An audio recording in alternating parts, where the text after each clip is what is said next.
Okay. सो देखो, अगर time देखोगे तो रात के 12:30 बज चुके हैं और एक नए दिन की शुरुआत है। राइट, संडे जो है, जैसा कि अब देख पा रहे हो कि आज वीकेंड है, तो वीकेंड में जो है मैं जल्दी जल्दी इस लेक्चर को कंटिन्यू करता हूँ बिकॉज मैंने लास्ट लेक्चर अपलोड की थी बट उसमें साउंड के कुछ इश्यूज आ गए थे जिसके कारण मुझे ये लेक्चर फिर से रिकॉर्ड करना पड़ रहा है। और क्योंकि मैं इस लेक्चर को फिर से रिकॉर्ड कर रहा हूँ तो कुछ चीज़ें मैं स्टार्टिंग से ही जो है तुम्हें बताता चलूँगा, और उस लेक्चर से ज़्यादा इम्पोर्टेंट ये लेक्चर होगा क्योंकि मैं इसमें ट्राई करूँगा तुम्हें बहुत सारी चीज़ें बताने की। ठीक है, तो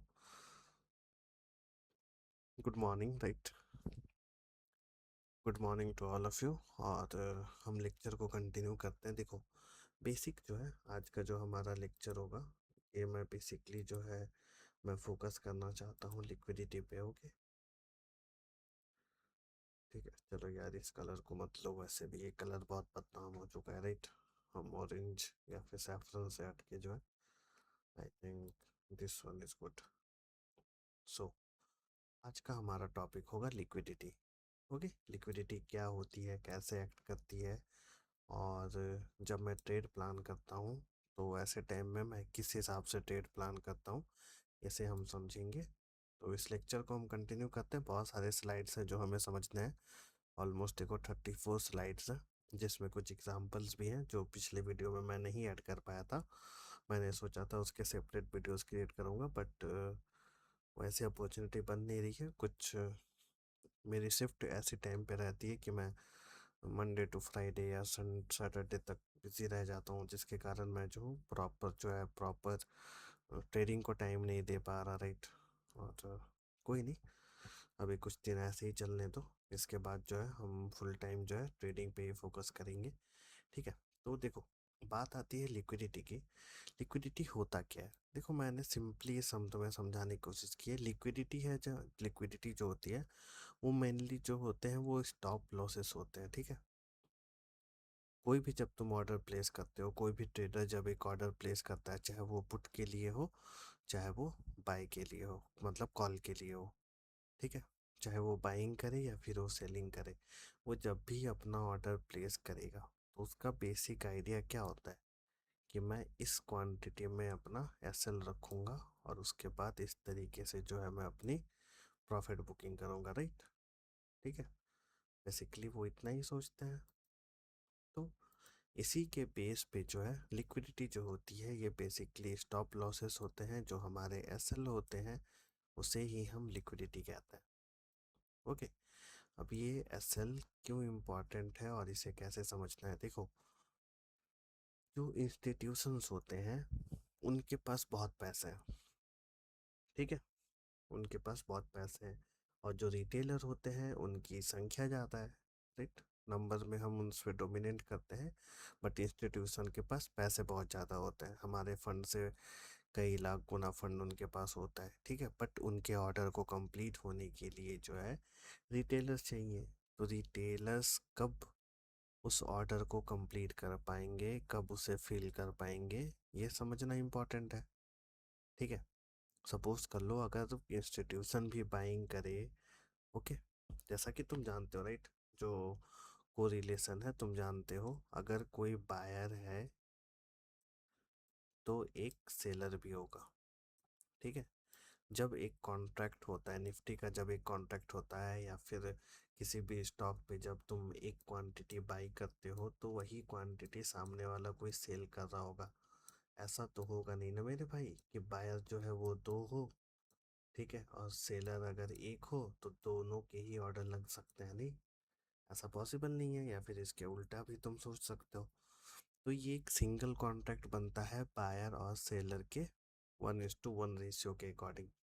ठीक है, इट मीन्स अगर इंस्टीट्यूशन के पास 1 करोड़ फंड है और मान लो कि 1 लाख का एक शेयर एक स्टॉक पड़ रहा है, तो उसके लिए उसे कम से कम 100 चाहिए होंगे ना।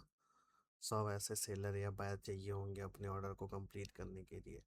तो इन्हीं दो चीज़ों के बीच में, बायर्स और सेलर के बीच में ये जो गैप है, इट मीन्स इंस्टीट्यूशन और रिटेलर के बीच का जो गैप होता है, ओके, उनके पास अमाउंट होता है। राइट, उनके पास पैसे ज़्यादा होते हैं और हमारी क्वांटिटी ज़्यादा होती है, राइट, नंबर्स ज़्यादा होते हैं। इन्हीं दोनों के रिलेशन से जो है हमारा स्टॉप लॉस बनता है और लिक्विडिटी बनती है। ठीक है, तो उसे तुम ऐसे समझो, मान लो मान लो जैसे कि ये जो एक चार्ट है, जस्ट एक मिनट, मैं ऐसे क्लियर कर दो जिससे कि चीज़ें आसान हो। Just a second.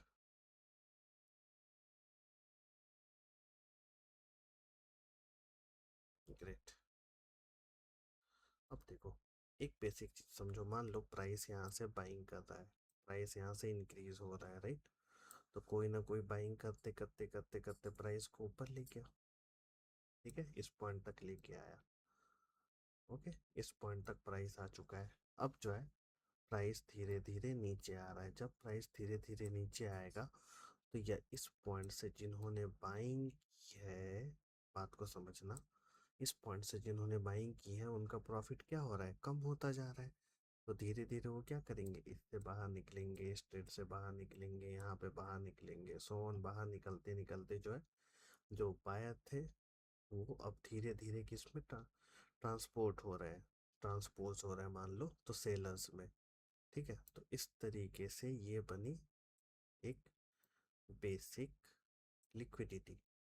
इस पॉइंट से बायर्स थे, राइट, इस पॉइंट पे बायर ने बाइंग करी, बायर्स ने बाइंग करके प्राइस को यहाँ तक ले गए।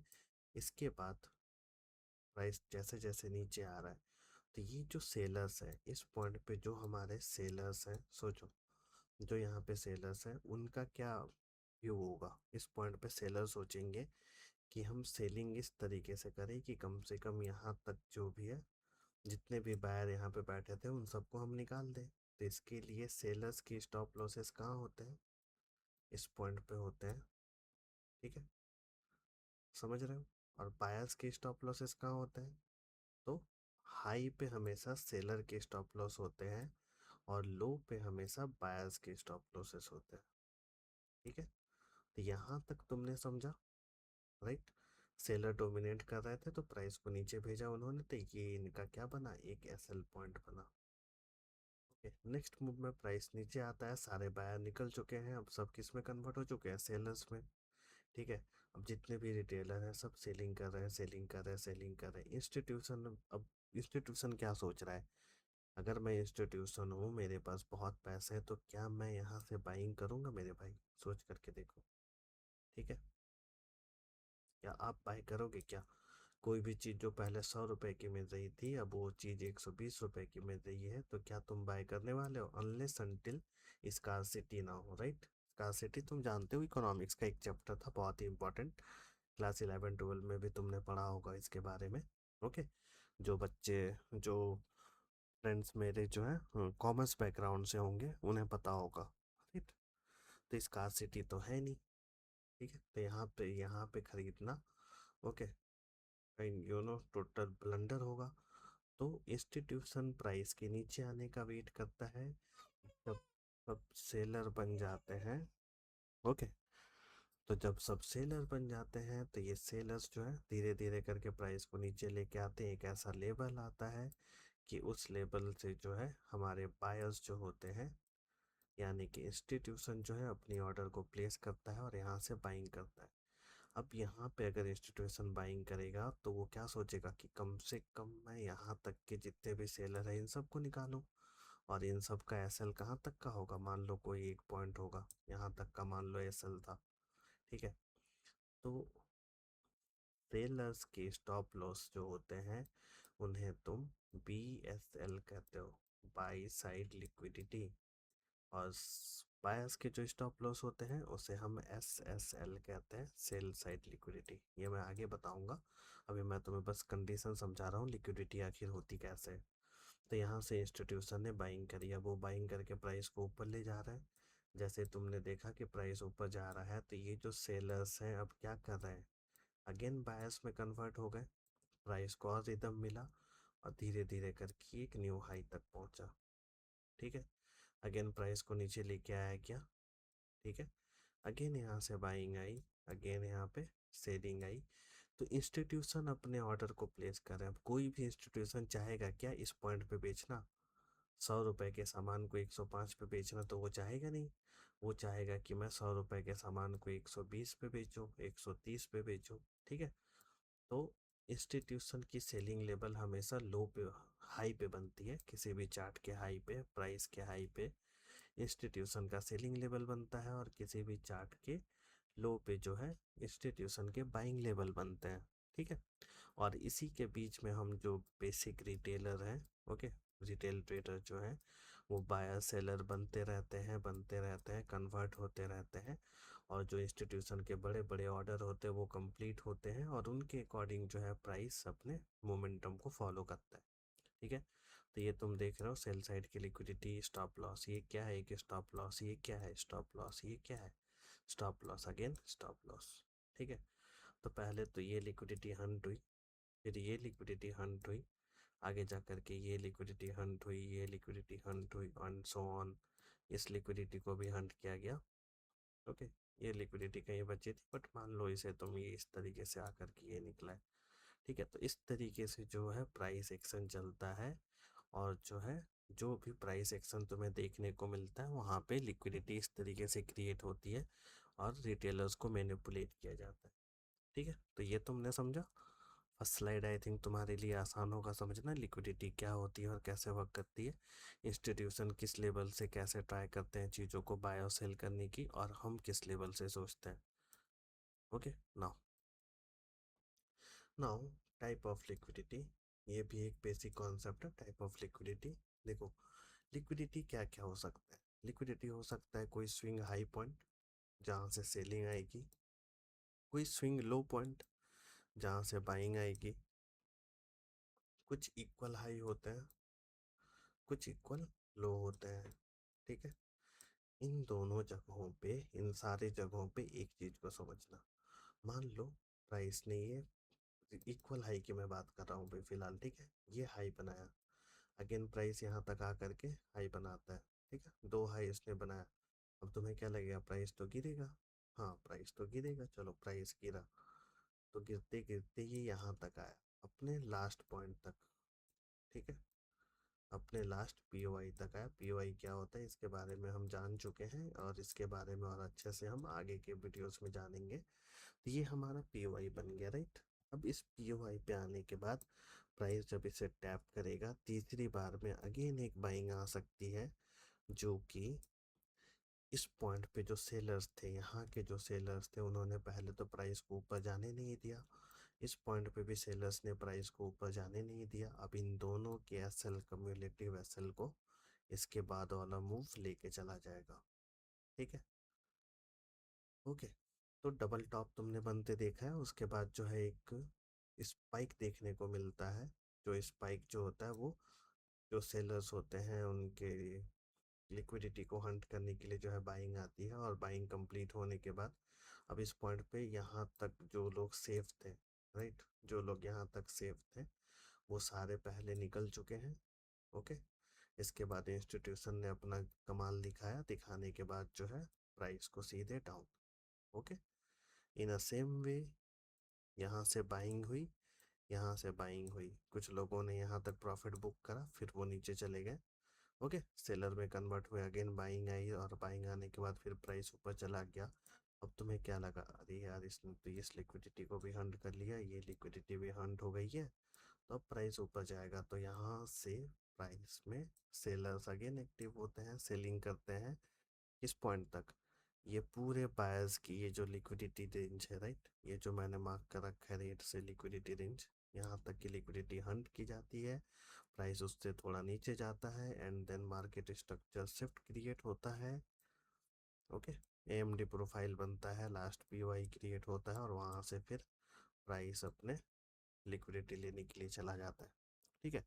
तो ये इक्वल हाई इक्वल लो बनने पे इस तरीके के सिनारियोज तुम्हें देखने को मिलते हैं। नाउ, स्विंग हाई पे भी सेम इसी तरीके का सिनारियो देखने को मिलेगा, स्विंग लो पे भी कुछ ऐसा ही देखने को मिलेगा। जब एक लिक्विडिटी बनती है तो इस लिक्विडिटी को लेने के लिए प्राइस उससे थोड़ा सा ऊपर जाता है, अगर बायर्स लास्ट के हैं की लेवल। देखो, स्विंग हाई स्विंग लो हर जगह पे नहीं देखना है, इसे हमेशा जो है हमें की लेवल पे देखना है, राइट। के एल मैं इसे रखता हूँ, की लेवल पे हमें इसे फाइंड करना होता है। ठीक है, की लेवल क्या होता है, तो वो हमारे पीओआई होते हैं, जिसे हम आगे समझेंगे। तो आई थिंक तुम्हें ये चीज़ें समझ में आई होंगी, इक्वल हाई और इक्वल लो पे सिनारियो क्या होता है। देखो, फर्स्ट पॉइंट सेकंड पॉइंट यहाँ तक जो है, इस पॉइंट तक ये जो पॉइंट्स है, मतलब जस्ट ये जो ब्लैक वाला पार्ट है, इसमें हम अपने ट्रेडिंग को अवॉइड करेंगे और हम ट्राई करेंगे इस वाले स्ट्रक्चर में ट्रेडिंग प्लान करने की। ओके, मैं कोशिश करता हूँ, मैं हमेशा कोशिश करता हूँ कि मैं इस वाले पॉइंट पे ट्रेड प्लान करूँ, बट वो होता है ना कि हमारे पास पेशेंस नहीं होता है और हमें फोमो भी रहता है मार्केट का, तो कभी कभी मैं इस पॉइंट से भी प्लानिंग कर लेता हूँ और स्कैल्पिंग यहाँ तक की कर सकते हो, या फिर उसके ऊपर के पीओआई तक की स्कैल्पिंग कर सकते हो। फिर प्राइस नीचे आता है, फिर मैं यहाँ से बाइंग करता हूँ, कभी एसएल चला जाता है, कभी एसएल बच जाता है, वो अलग अलग सिनारियोज होते हैं। ओके, पर जब भी मैं इस पॉइंट पे कभी प्लानिंग करता हूँ बाइंग या सेलिंग करने की, तो मेरे पास यहाँ पे 3 अटेम्प्ट होते हैं, राइट। चलो, नीट के पेपर की बात मैं नहीं कर रहा, ठीक है। नीट का इशू जो है वो रिजॉल्व हो चुका है, अब बस मार्केट के इशू को हमें रिजॉल्व करना है, फाइन। तो first second and third 3 issues, 3 points ऐसे होते हैं जहाँ पे मैं ट्रेडिंग को प्लान करता हूँ। अगर ऐसे सिनारियोज बनते हो, मैं तुम्हें आगे समझाऊंगा। तो आई थिंक तुमने इक्वल हाई इक्वल लो, की लेवल के स्विंग हाई और की लेवल के स्विंग लो पे बनने वाले स्ट्रक्चर को समझा, राइट। तो ये जो स्ट्रक्चर मैंने तुम्हें मार्क करके दिया है, जब तुम अगर इसकी नोट्स बनाओगे, तो ये पॉइंट्स जो ब्लू कलर से मैंने बनाया है, ओके, इन सब के प्राइस एक्शन को तुम ध्यान से देखना नेक्स्ट वीक से, राइट। नाउ नाउ तीसरा हमारा होता है रेंज लिक्विडिटी। ओके, आखिर रेंज बनता क्यों है, सबसे पहले तो ये जानना इम्पोर्टेंट है। देखो, जैसा कि मैंने तुम्हें पहले भी बताया, जब प्राइस एक्शन बनता है तो हमारे बाइंग या सेलिंग से, रिटेलर्स के बाइंग या सेलर्स सेलिंग करने से प्राइस में कोई मोमेंटम नहीं आता। ये मोमेंटम आता है जब इंस्टीट्यूशन, बड़े बड़े हेज फंड्स जो होते हैं, वो बाइंग या सेलिंग को पुश करते हैं, राइट।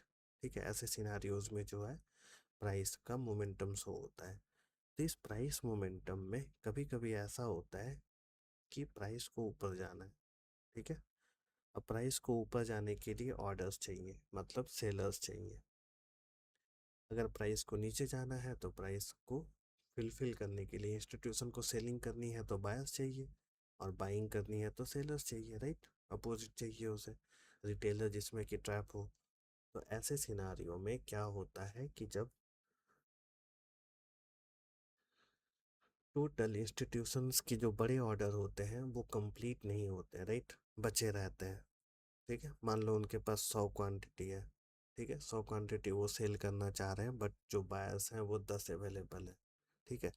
तो ऐसे सिनारियो में प्राइस जो है एक ऐसा मोमेंटम क्रिएट करता है कि धीरे धीरे करके 10 से 20 हो, 20 से 30 हो, 30 से 40 हो, और जैसे ही उनके लेवल कंप्लीट होते हैं, उसके बाद जो है मार्केट में इंस्टीट्यूशन अपने एक्चुअल मोमेंटम को फॉलो करते हैं, ठीक है। तो लिक्विडिटी क्रिएट की जाती है। रेंज लिक्विडिटी का मतलब होता है बायर और सेलर को टैप करना, जिससे कि इंस्टीट्यूशन के लेवल के जो भी ऑर्डर बनते हैं वो ऑर्डर कंप्लीट हो सके, ठीक है। इसका सिनारियो ऐसे समझो। और साथ ही साथ देखो, तुम जानते हो जब कभी कोई भी मार्केट का जो हाई होता है वो एक रेजिस्टेंस कहलाता है। बेसिक ट्रेडिंग के जो थ्योरी होती है उसमें हम यही जानते हैं कि जो हाई होता है वो हमारा रेजिस्टेंस कहलाता है, और जो लो बनता है वो हमारा सपोर्ट कहलाता है, ठीक है। ये बेसिक आप भी जानते हो। तो यहाँ पे क्या बना, मान लो ये एक रेंज है सपोर्ट का, ये बना एक रेंज रेजिस्टेंस का, राइट। प्राइस ने एक हाई बनाया, प्राइस ने सेकंड हाई बनाया, ओके, एंड देन ऊपर आने के बाद ये पॉइंट देख रहे हो, ये पॉइंट, ये पॉइंट, ये पॉइंट, ये क्या है, ये लिक्विडिटी है। ये क्या है, ये लिक्विडिटी है, ये लिक्विडिटी है, ठीक है। क्यों ऐसा किया गया, क्यों प्राइस ने इसके ऊपर जो रेजिस्टेंस था उससे थोड़ा ऊपर जा करके जो है चीज़ों को डाउनफॉल के लिए भेजा। इसका बस एक ही रीजन है, मान लो यहाँ से किसी ने बाइंग की होगी, सेलिंग की होगी, तो सेलर अपना एसएल थोड़ा ऊपर रखेंगे, ठीक है। और प्राइस उस लेवल तक जाएगा जब तक कि सारे एसएल को वो डन नहीं कर देता, ठीक है। सेलर्स के एसएल डन, यहाँ से जिन लोगों ने सेलिंग की थी, सेलर्स के सेल डन, प्राइस नीचे आता है, बायर्स के सेल डन। ओके अगेन, ठीक है, सेलर्स का सेल डन, बायर्स का सेल डन। ठीक है, तो इस तरीके से रेंज में जो है सेलिंग और बाइंग की जो अपॉर्चुनिटीज़ है वो बनते रहती है। और हम इसमें कभी कभी बहुत बार ट्रैप होते हैं, राइट। अभी तुमने निफ्टी को देखा 24,000 के रेंज पे उसने किस तरीके का एक वीक से खेल लगा रखा था, राइट। फाइनली उसका थोड़ा अप जाने के बाद डाउन की तरफ ब्रेकआउट होता है, वो हम चार्ट पे समझेंगे। अभी जस्ट यहाँ पे चीज़ों को समझो। तो रेंज लिक्विडिटी आई थिंक अब तुम्हें समझ में आ गई होगी, रेंज लिक्विडिटी क्या होती है और ये कैसे एक्ट करती है। ठीक है, इंस्टीट्यूशन के पेंडिंग ऑर्डर्स को कंप्लीट करने के लिए सिंपल समझो कि रेंज लिक्विडिटी क्रिएट की जाती है। ओके, ठीक है, लिक्विडिटी का ग्रैब होना या फिर स्टॉप लॉस का हंट होना। नाउ नाउ जो है नेक्स्ट स्लाइड में होता है ट्रेंड की लिक्विडिटी। ओके, बहुत बार तुम देखते हो कि प्राइस गिरता जा रहा है तो गिरता जा रहा है तो गिरता जा रहा है, और ऊपर जा रहा है तो ऊपर जा रहा है, सडन एक लेवल आता है और वहां से एक रिवर्सल होता है और फिर लिक्विडिटी हंट होती है। जैसे यहाँ पे सेल साइड की लिक्विडिटी, सेल साइड की लिक्विडिटी, सेल साइड की लिक्विडिटी। ओके, देखो हंट हुई, ये भी हंट हुई, आगे जा करके ये भी हंट हो गई। इसके बाद जब प्राइस ऊपर जा रहा था तो ये बाई साइड और बाई साइड की लिक्विडिटी बनती है। ओके, और सॉरी उल्टा हो गया ना, ये है हमारा BSL और ये है हमारा SSL। चलो माफ़ करना, हाँ, बस कंडीशन को समझना।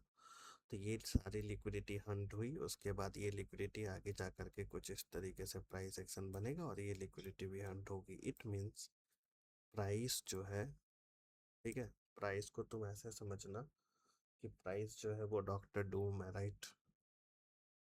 और वो जितने भी एवेंजर्स हैं, जो भी हमारी लिक्विडिटी बन रही है, वो सारी की सारी वो कभी ना कभी कंप्लीट करेगी। ठीक है, आज ना हो सके तो कल, कल ना हो सके तो परसों, बट ये सारी लिक्विडिटी डन करेगा। ठीक है, गैलेक्टस है ये, ऐसा तुम समझ लो कि जितनी भी लिक्विडिटी होती है, लिक्विडिटी को फीड की जाती है, जानबूझ करके इसे छोड़ा जाता है कि कभी ना कभी वहां तक जाने के बाद वहां की लिक्विडिटी भी हंड की जाएगी, फिर न्यू लिक्विडिटी बनेगी। ठीक है, तो फ्रेश लिक्विडिटी जब बनती है तो उसके कंडीशंस अलग होते हैं, ओल्ड लिक्विडिटी, प्रीवियस लिक्विडिटी के कंडीशंस अलग होते हैं, जिसे हम आगे समझेंगे। अब फिलहाल तुमने देखा कि ये लिक्विडिटी का एक टाइप है ट्रेंड लिक्विडिटी। ठीक है, प्राइस कंटिन्यूअस डाउन ट्रेंड में था। ओके, तो बाय साइड की लिक्विडिटी, बाय साइड की लिक्विडिटी, बाय साइड की लिक्विडिटी बची, अगेन मार्केट स्ट्रक्चर शिफ्ट हुआ, उसके बाद प्राइस ने सारी लिक्विडिटी डन करी, फिर वो न्यू लिक्विडिटी, यहाँ पे जो लिक्विडिटी क्रिएट हुई, प्राइस उसके लिए चला गया और फिर उसे डन करता है। Okay, so now next phase में हम देखते हैं इसके बाद क्या आता है। जैसा कि मैंने तुम्हें बताया, बाई साइड और सेल साइड की लिक्विडिटी।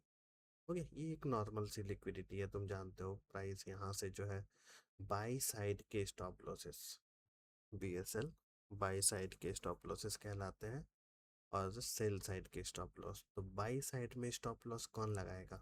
ऑब्वियस सी बात है, सेलर लगाएगा। और सेल साइड में स्टॉप लॉस कौन लगाएगा? बायर लगाएगा। ठीक है, एक दूसरे के अपोजिट होता है ये।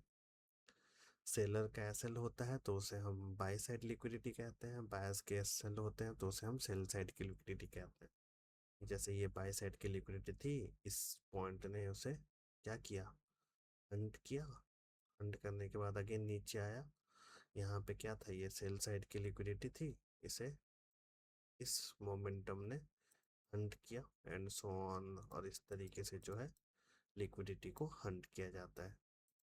ठीक है, तो by side liquidity, sell side liquidity में ज़्यादा कुछ नहीं है, बस ये समझने के लिए ये टर्म्स, जिसे हम आगे भी समझेंगे जब हम मिटिगेशन ब्लॉक और टाइप्स ऑफ ऑर्डर ब्लॉक्स पढ़ेंगे, तब फिर ये हमारे लिए इम्पोर्टेंट होगा, because mitigation block, breaker block बहुत ही इंपॉर्टेंट होते हैं। ओके, नाउ इसके बाद आती है high resistance liquidity and low resistance liquidity. ठीक है, देखो प्राइस क्या करता है, पहले बाई साइड फिर सेल साइड की लिक्विडिटी लेता है, उसके बाद सडन शार्प फॉल लेता है। शार्प फॉल का मतलब है कि वो बहुत तेजी से नीचे की तरफ जाएगा। ओके, और फिर एक लिक्विडिटी क्रिएट करेगा। जैसे कि मान लो ये लास्ट स्विंग था, इसके बाद ऊपर, तो इस लास्ट स्विंग का जो लो था इसे प्राइस ग्रैब कर लेता है ना, यहाँ तक आता है, प्राइस नीचे लास्ट स्विंग के हाई को ही ब्रेक करता है। तो ये जो पूरा रीजन है ये हमारा लो रेजिस्टेंस लिक्विडिटी बनती है, और ये हमारी high resistance liquidity, sorry high resistance liquidity ये वाली बनी है। ठीक है, क्यों? क्योंकि ब्रेक नहीं हुई है, ना ये लिक्विडिटी ब्रेक हुई, ना ये लिक्विडिटी ब्रेक हुई, ना ही ये हुई है और ना ये हुई है। ठीक है, ये लिक्विडिटी ब्रेक हो चुकी है, ये लिक्विडिटी भी ब्रेक हो चुकी है। तो अब ये डाउन साइड के लिए है लो रेजिस्टेंस लिक्विडिटी, ये अप साइड के लिए है लो रेजिस्टेंस लिक्विडिटी। ऐसी लिक्विडिटी कब क्रिएट होती है? जब प्राइस में सडन मोमेंटम आता है, मतलब एक कैंडल बनी बाइंग की, इसके बाद दूसरी कैंडल भी बड़ी सी बाइंग की बन गई, तीसरी कैंडल और बड़ी सी बाइंग की बन गई, प्रॉपर रिट्रेसमेंट यहाँ हुआ ही नहीं। बिना रिट्रेसमेंट के जब प्राइस मोमेंटम करता है तो इसे हम लो रेजिस्टेंस लिक्विडिटी कहते हैं। ओके, और ये सारी लिक्विडिटी जो है हंट होती है। चलो नेक्स्ट देखो। ओके, अब इसी के बीच में ये एक इम्पॉर्टेंट टॉपिक है कैंडल रेंज थ्योरी, क्योंकि लिक्विडिटी के समझने के साथ साथ तुम्हें कैंडल रेंज थ्योरी भी समझ में आनी चाहिए। देखो यहाँ पे मैं बस दो कंडीशन तुम्हें समझाना चाह रहा हूँ, क्योंकि जब हम एंट्री प्लान करते हैं या फिर जो है हम कभी कभी क्या करते हैं कि मार्केट आवर में फर्स्ट हाफ में ही ट्रेड प्लान कर लेते हैं और पूरे दिन ट्रेड को होल्ड करना पड़ता है, कभी कभी हमें बीच में ही जो है निकलना पड़ता है। तो उसके कुछ रीजंस है जो तुम कैंडल रेंज थ्योरी से समझ पाओगे। ठीक है, ये कुछ इस तरीके से होता है। मान लो आज के दिन प्राइस ओपन हुआ, ठीक है, अगर बियरिश होने वाला है, अगर प्राइस बियरिश होने वाला है तो प्राइस ओपन होगा, ओपन होने के बाद एक हाई बनाएगा, हाई बनाने के बाद एक लो, और फिर क्लोज हो जाएगा। ठीक है, ये जो ओपन से हाई बना ये हमारा मैनिपुलेशन प्रोफाइल होता है। ठीक है, मैनिपुलेशन प्रोफाइल बनती है, इसके बाद डिस्ट्रीब्यूशन होता है, डिस्ट्रीब्यूशन होने के बाद प्रॉफिट बुकिंग होती है और प्राइस वहीं पे रुक जाता है। ये तो हो गया बुलिश कैंडल के लिए। बेयरिश सिनारियो के लिए समझो प्राइस ओपन होगा, पहले वो दिखाएगा कि मैं तो चला नीचे। ठीक है, अब प्राइस को नीचे जाते देख तुम एज अ रिटेलर क्या सोचोगे? कि ट्रेंड डाउन का होगा। अगेन मार्केट जो है यहाँ से हाई बनाएगा, इस तरीके से हाई बनाएगा और फिर क्लोज हो जाएगा। तो अगर बुलिश ट्रेंड होने वाला है तो ओपन के लो के साथ जो है हम बाइंग प्लान करते हैं, अगर बियरिश होने वाला है तो ओपन के हाई के पास हम लोग जो है सेलिंग प्लान करते हैं। ठीक है, यही हमारा कैंडल रेंज थ्योरी होता है। ओके, तो आई थिंक तुम इसे समझ पाए। ठीक है, इसके बारे में हम और अच्छे से आगे वाले वीडियोस में देखेंगे। नाउ नाउ जो है पीओआई को समझना भी इम्पोर्टेंट है। ये पॉइंट क्यों इम्पोर्टेंट है? क्योंकि देखो, जब तुम एंट्री प्लान करते हो, जब तुम एंट्री प्लान करते हो, अगर तुम निफ्टी को ट्रेड कर रहे हो तो ऑब्वियस सी बात है तुम ऑप्शन ट्रेडिंग करोगे, और ऑप्शन ट्रेडिंग में रिस्क सबसे ज़्यादा होता है, बिकॉज ये वॉलेटाइल भी होता है, प्लस इसकी एक्सपायरी होती है, तो इसमें अल्फ़ा, ओके, बीटा, थीटा, बहुत सारे फैक्टर जो होते हैं ये यूज़ होते हैं। ठीक है, उन सारे फैक्टर्स को फिर जस्ट थीटा डीके के बारे में तुम जानते हो, प्रीमियम बहुत तेज़ी से मेल्ट होते हैं, तो ऐसे सिनारियोज में तुम्हें बहुत ही शार्पली जो है अपने मोमेंटम को एक्सपेक्ट करना होता है, चार्ट के एनालिसिस को करना होता है और तुम्हें चीज़ों को समझना होता है। ठीक है, इसके लिए जो है मैं ये एक सेटअप है, राइट, ये एक सेटअप है जिसके बेस पे हम ट्रेड प्लान करते हैं। देखो होता है क्या है एक्चुअली, एक पीओआई होता है। ओके, उस पीओआई से प्राइस नीचे की तरफ आता है लास्ट पीओआई पे। ठीक है, टैप करता है, टैप करने के बाद क्या देखने को मिलता है? हमें कभी कभी देखने को मिलेगा कि जो लास्ट स्विंग था, लास्ट स्विंग को ब्रेक कर लिया गया। ओके, ठीक है, लास्ट स्विंग को जो है ब्रेक कर लिया गया। ब्रेक होने के बाद प्राइस थोड़ा ऊपर जाता है, फिर नीचे आता है। एमएसएस होने के बाद याद रखना, जब कभी एमएसएस होता है तो एमएसएस होने के बाद जो मेरा पीओआई है और जिस लिक्विडिटी ने, जिस प्राइस एक्शन के लेग ने एमएसएस किया है, ठीक है, ये वाला जो पार्ट है जिसे मैं मार्क कर रहा हूँ ये मेरा एमएसएस वाला पार्ट है, राइट। तो एमएसएस होने के बाद हमें क्या करना है? अपने फिफ्थ रिट्रेसमेंट को यूज़ करना है। ये हुआ हमारा 0, ये हुआ हमारा 1, यहाँ कहीं होगा 0.5, 0.6 एंड 0.79। ठीक है, तो देखो जब कभी एमएसएस होगा प्राइस नीचे रिट्रेसमेंट के लिए आएगा, वो 0.5 तक भी आ सकता है, 0.69 तक भी आ सकता है, 0.79 तक भी आ सकता है, और हो सकता है वो पूरी लिक्विडिटी लेने के बाद फिर मूव करे, ये हम नहीं डिसाइड कर सकते। तो जब कभी ऐसा कुछ होता है कि एमएसएस तुम्हें देखने को मिले, इसके बाद जो है तुम्हारे पास 3 पॉइंट पे एंट्री बनती है, एक 0.5 पे बनती है, एक 0.79 पे बनती है, और एक बनती है इसके बिलो। ठीक है, ये एंट्री सेटअप है, इसे मैं तुम्हें आगे समझाऊंगा। तो ये इस तरीके से हम यहाँ से एंट्री प्लान करते हैं, जहाँ से प्राइस को हम एकदम लो पे प्लान करते हैं, और वहाँ से पूरे अप के लिए 2 टाइम्स 3 टाइम्स के लिए हम प्राइस को जो है होल्ड करने की कोशिश करते हैं। ठीक है, ये एक एंट्री सेटअप था जो मैंने इसलिए रखा बिकॉज जब तुम ट्रेड प्लान करते हो, या फिर जब मैं ट्रेड प्लान करता हूँ, तो मैं रीजंस नहीं बता पाता कि मैंने क्यों यहाँ से ही प्लान बनाया बाइंग का, और मैंने क्यों जो है ये सोचा था, बिकॉज एज यूजल मैंने तुम्हें बताया है कि मेरी शिफ्ट चलती है, जिसके कारण जो है मैं दूसरे काम में बिजी रहता हूँ। ओके, सो सो यहाँ पे जो कैंडल बनते हैं वो कुछ इस तरीके के बनते हैं, इसे भी समझना, राइट। देखो, पीओआई की टैपिंग हुई, मान लो ये वाली कैंडल थी, वो सबसे पहले क्या होगा, लास्ट पीओआई की टैपिंग होगी।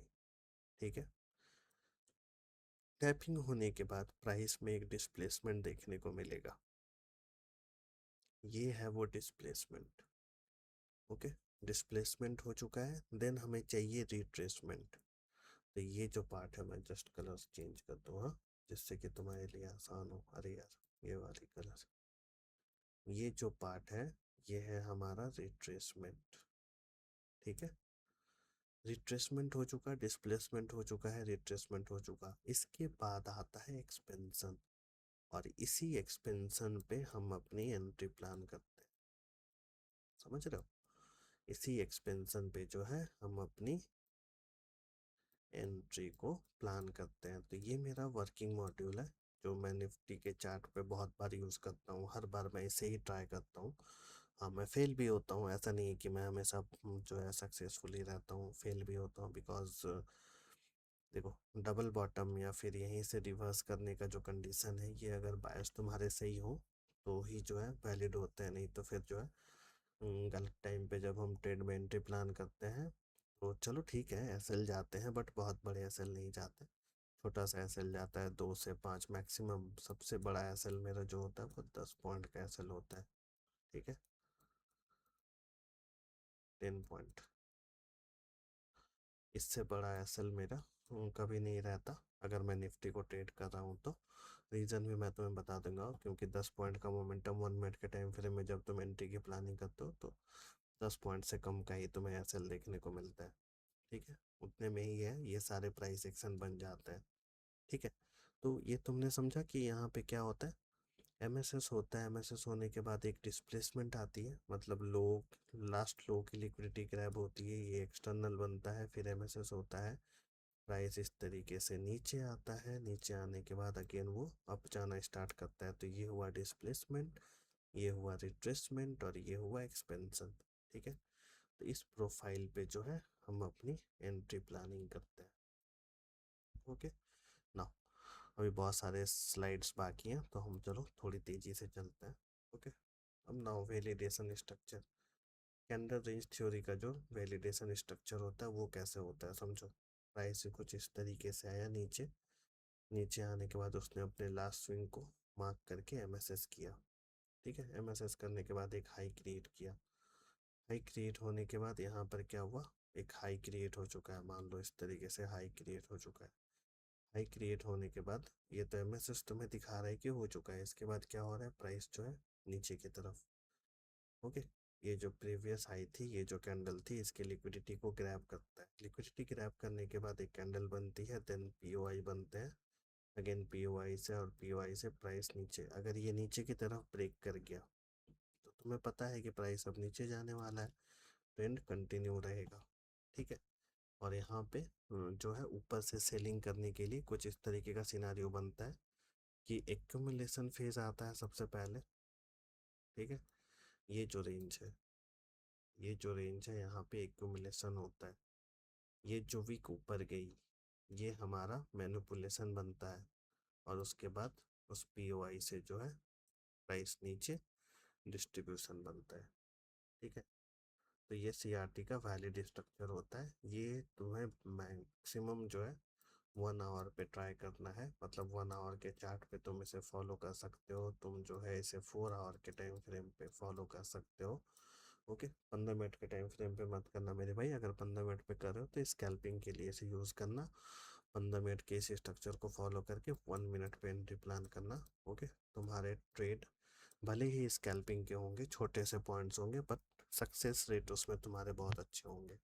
ठीक है, तो ये सीआरटी का वैलिडेशन पार्ट होता है। ओके, एक valid CRT structure candle range theory के अकॉर्डिंग हम कैसे प्लान करते हैं। मान लो ये कैंडल बनी, इस कैंडल के हाई की लिक्विडिटी स्वीप हुई, स्वीप होने के बाद हम वेट करते हैं कि पीओआई बनने का। ठीक है, लास्ट स्विंग जो होता है यहाँ कहीं पे ब्रेक हो चुका होता है, जिसके कारण यहाँ पे हम एमएसएस क्रिएट करते हैं, या फिर तुम उसे सीआईएसटी भी कहते हो। ठीक है, and then accumulation, manipulation and then distribution profile create होती है। ठीक है, ये हो गया डाउन के लिए। नाउ अब देखो क्या हुआ, ये एक इनवैलिड स्ट्रक्चर है। ठीक है, क्यों? क्योंकि एक हाई बना, हाई की लिक्विडिटी स्वीप हुई। ठीक है, स्वीप होने के बाद इसके लास्ट वाली कैंडल ने क्या किया, एक पीओआई से रिजेक्शन लिया, और उसने क्या किया, यहाँ का जो पीओआई था, मतलब प्राइस इसके नीचे ना जा करके इस पीओआई से अगेन रिजेक्शन लेके ऊपर चला आया। ठीक है, इट मीन्स एक्यूमुलेशन हुआ, मैनिपुलेशन हुआ, डिस्ट्रीब्यूशन हुआ, और डिस्ट्रीब्यूशन होने के बाद अगेन एक रिवर्सल आ गया। ठीक है, इसके बाद वाली कैंडल जो है इसके ऊपर चली गई, यहाँ से ओपन होता है, ओपन होने के बाद लो क्रिएट करता है, एंड देन इस हाई की लिक्विडिटी को स्वीप करता हुआ निकल जाता है। इट मीन्स कि ट्रेंड जो है अब रिवर्स कर चुका है, या फिर ये कंटिन्यू पोजीशन में।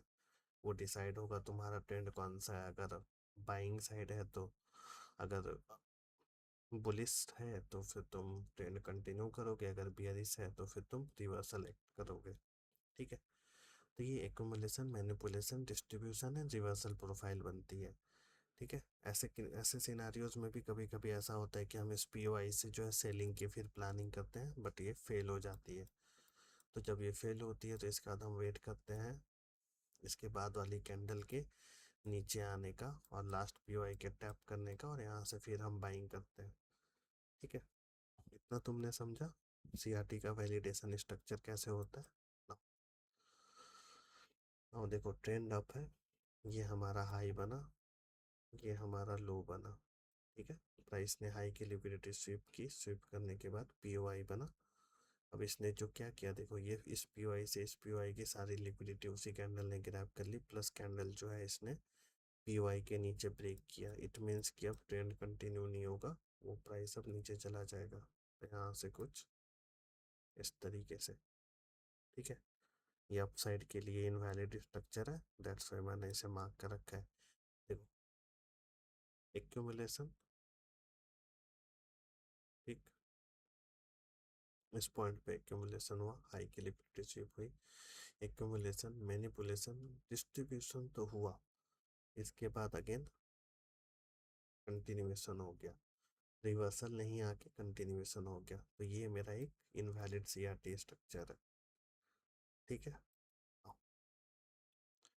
अगेन सेम कंडीशन जैसा कि मैं तुम्हें बताया कि यहाँ से प्राइस जो है नीचे आता है, ये रहा, एक रेंज बना, इस पॉइंट से इस पॉइंट तक रेंज बना, रेंज बनने के बाद अगेन इसकी लिक्विडिटी ली, एक एक्यूमुलेशन फेज में दिखाया गया, एक छोट मोट का फॉल्स जो है बाइंग दिखाई गई, देन प्राइस नीचे आता है पीओआई तक, पीओआई आने के बाद सो ऑन, और प्राइस में रिवर्सल आ जाता है, सेम स्ट्रक्चर, राइट। ठीक है, ओके, इसे मैं तुम्हें और अच्छे से अपने सीआरटी वाले वीडियोस में समझाऊंगा। ओके, जब हम कैंडल रेंज थ्योरी को पढ़ेंगे। अभी जस्ट समझ के रखना कि अगर ट्रेंड बुलिश है, अगर ट्रेंड बुलिश है तो प्रीवियस डे की कैंडल की लास्ट लिक्विडिटी, लास्ट पीओआई जो होता है वो ब्रेक ना हो। ओके, अगर वो ब्रेक हो गई तो नेक्स्ट डे जो है तुम, ठीक है, गैप डाउन के साथ, या फिर जो है ट्रेंड के लास्ट अपने अप के पीओआई से तुम वहाँ से सेलिंग देख पाओगे। ठीक है, चार्ट पे मैं इसे तुम्हें समझाऊंगा। रेंज, रेंज के बाद क्या आया, रेंज के बाद प्राइस जो है नीचे आता है, इट मीन्स ये एक मैनिपुलेशन प्रोफाइल क्रिएट होती है, देन एक्सपेंशन आता है एंड देन रिवर्सल आ जाता है। ओके, नाउ अब बात आती है पर डे के ट्रेड को, पर डे जो हम अपने बायस क्रिएट करते हैं उसे कैसे समझना है। देखो लिक्विडिटी वैसे दो टाइप की होती है, एक्सटर्नल लिक्विडिटी होती है और इंटरनल लिक्विडिटी होती है, ठीक है। किसी भी एक कैंडल में, किसी भी एक बड़ी सी पर डे वाली कैंडल तुम ले लो, उसमें जो होता है, जो आउटर स्ट्रक्चर होता है उसे हम एक्सटर्नल कहते हैं, और जो इंटरनल चीज़ें बनती हैं उसके अंदर 5 मिनट 15 मिनट आधे घंटे 1 आवर की, उसे हम इंटरनल लिक्विडिटी कहते हैं, ठीक है। प्राइस जो होता है इंटरनल लिक्विडिटी से एक्सटर्नल लिक्विडिटी की तरफ मूव करता है और एक्सटर्नल से इंटरनल की तरफ मूव करता है। कभी कभी ये इंटरनल टू इंटरनल मूव करता है, कभी कभी ये इंटरनल टू एक्सटर्नल मूव करता है, ठीक है। जैसे ये एक्सटर्नल लिक्विडिटी, प्राइस अब धीरे धीरे करके इस तरीके से यहाँ तक आया, ये बनी मेरी इंटरनल लिक्विडिटी। अगेन प्राइस नीचे गया, ये पॉइंट बना मेरा इंटरनल लिक्विडिटी। नाउ प्राइस नीचे जा करके इस पॉइंट पे आया, ये बना मेरा एक्सटर्नल लिक्विडिटी, ठीक है। और ये सारी लिक्विडिटी, जैसा कि मैंने तुम्हें बताया, लिक्विडिटी को हंट किया जाता है, तो इस पॉइंट पे सारी लिक्विडिटी हमारी क्या हो रही है, हंट हो रही है, राइट, ठीक है। तुम समझ पा रहे हो नाउ। रेंज लिक्विडिटी, जैसा कि मैंने तुम्हें बताया था, अगर आपकी लिक्विडिटी स्वीप होगी कुछ इस तरीके से, तो प्राइस डाउन की लिक्विडिटी के लिए जाएगा, अगर डाउन की लिक्विडिटी स्वीप होगी तो प्राइस अप के लिए जाएगा, कुछ इस तरीके से। तुम 4 आवर 1 आवर और 1 डे डेली कैंडल में तुम इसे देख सकते हो, राइट। इस तरीके से लिक्विडिटी क्रिएट होती है। अभी अभी तुरंत ही निफ्टी का स्ट्रक्चर बना था, लास्ट वीक में, मैं तुम्हें दिखाऊंगा, राइट। इस तरीके से बनता है। उसके बाद अगर आपकी लिक्विडिटी गई, यानी कि आपकी तरफ में अगर लिक्विडिटी को स्वीप किया गया है, तो फिर तुम डाउन के लिए लास्ट पीवाई यहाँ तक के लिए ट्रेड प्लान करोगे। अगर डाउन की लिक्विडिटी गई है तो यहाँ से तुम इस पॉइंट के लिए ट्रेड प्लान करोगे। तो ये होता है हमारा रेंज लिक्विडिटी। तो लिक्विडिटी पूल, ओके। बहुत बार ऐसा होता है, प्राइस ट्रेंड को कंटिन्यू करता है, ट्रेंड कंटिन्यू करने के बाद अपना लो या हाई बनाता है, उसके बाद फिर ये रेंज क्रिएट करता है। ये बहुत बातों में देखने को मिलेगा। एक एक्सपेंशन देने के बाद रेंज क्रिएट होता है। ऐसा क्यों होता है? जैसा कि मैं तुम्हें बताया कि यहाँ से यहाँ तक एक्सपेंशन के लिए जो रिटेलर्स को टैप किया गया था वो तो डन हो गया, इंस्टीट्यूशन के ऑर्डर फिल हो गए। अब नेक्स्ट ऑर्डर फिल करने के लिए क्या चाहिए, एक मैनिपुलेशन प्रोफाइल चाहिए। तो वो क्या किया जाता है, एक रेंज क्रिएट किया जाता है, जहाँ पे by side liquidity, sell side liquidity, sorry, by side liquidity, sell side liquidity, by side liquidity, sell side liquidity. इस तरीके से बाय साइड सेल साइड के बीच में रिटेलर्स को टैप किया जाता है, फिर एक मैनिपुलेशन प्रोफाइल बनती है और उसके बाद प्राइस अप, ठीक है। तो ये एक लिक्विडिटी पूल होता है जहाँ पे इंस्टीट्यूशन अपने बड़े ऑर्डर, ओके, फिल होने का वेट करते हैं, ठीक है। ये तुमने समझा, ओके। ये आसान था, राइट, लिक्विडिटी पूल के बारे में जो है ना।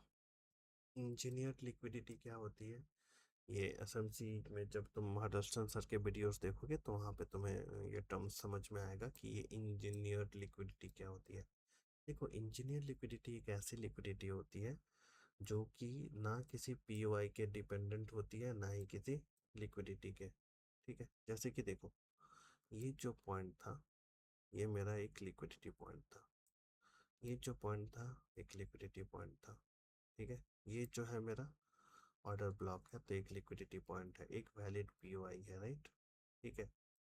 बट प्राइस जो है, इसे जब ब्रेक किया, ठीक है, इस लेग ने जब इस प्राइस को ब्रेक ब्रेक किया, तो इज्जत से उसे कहाँ आना था, बुलिस ओबी के पास, बट वो बीच से ही कहीं निकल गया, ठीक है।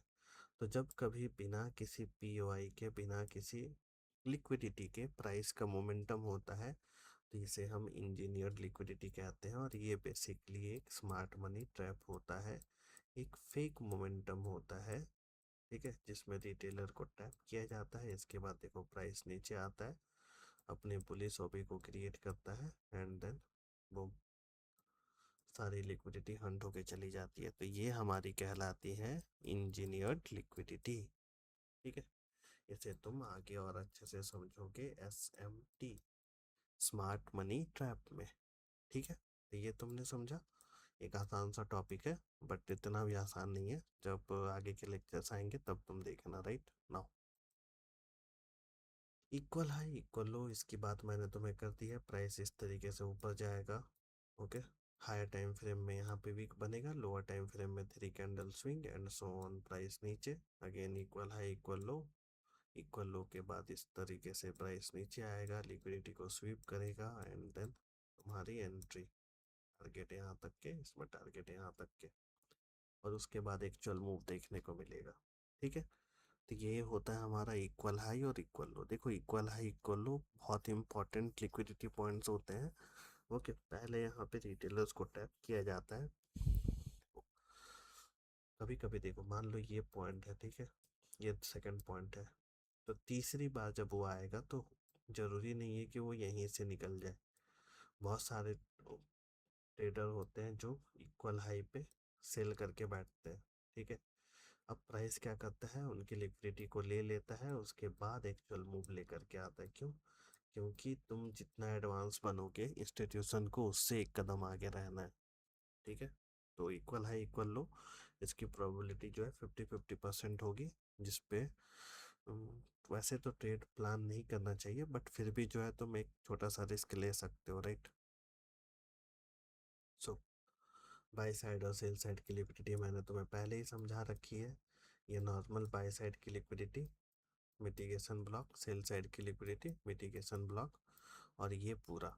कभी कभी देखो, जब एक ट्रेंड मोमेंटम होगा, याद रखना, जब एक ट्रेंडी मोमेंटम होगा, मतलब अगर अप ट्रेंड है, अगर अप ट्रेंड है तो बाय साइड की लिक्विडिटी हंट होती जाएगी।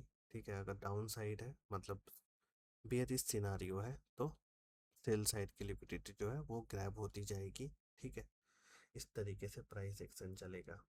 ओके, और कभी कभी क्या होगा, मतलब मैं बताना चाह रहा हूँ कि जब कोई ट्रेंड होता है, चाहे अप ट्रेंड हो या डाउन ट्रेंड हो, ठीक है, ऐसे में किसी एक तरफ की लिक्विडिटी हंट होती है।